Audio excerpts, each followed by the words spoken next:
السلام علیکم ناظرین، کسی نے نماز پڑھی اور یہ گمان کیا کہ قبلہ رخ اس طرف ہے، اور پھر نماز کے بعد معلوم ہوا کہ قبلہ اس طرف نہ تھا، تو اب نماز لوٹائے گا یا نہیں؟ واضح رہے کہ سمت قبلہ کے تعین میں تحریع اندازہ لگا کر غالب گمان پر عمل کرنا اس وقت جائز ہے جب کسی دوسرے طریقے سے قبلے کا تعین کرنا ممکن نہ ہو۔ اگر کسی سے پوچھنا ممکن ہو اور نہ پوچھا بلکہ تحریع کر لی، تو ایسی تحریع کے درست ہونے کی صورت میں تو نماز درست ہو جائے گی،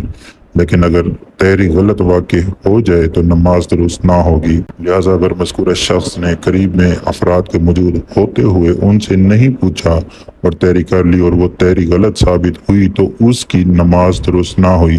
اس نماز کو دہرانا ضروری ہوگا۔ ہاں، اگر کوئی موجود ہی نہیں تھا جس سے سمت قبلہ کی تعین کروائی جا سکتی ہو اور آثار سے بھی قبلہ رخ متعین نہ ہو اور تحریع کر کے نماز پڑھ لی اور بعد میں معلوم ہوا کہ سمت درست نہ تھی، تو ایسی صورت میں نماز درست ہو جائے گی، دہرانے کی ضرورت نہ ہوگی۔ اللہ تعالیٰ سے دعا ہے کہ ہم سب کو پکا سچا نمازی بنائے، آمین، جزاک اللہ۔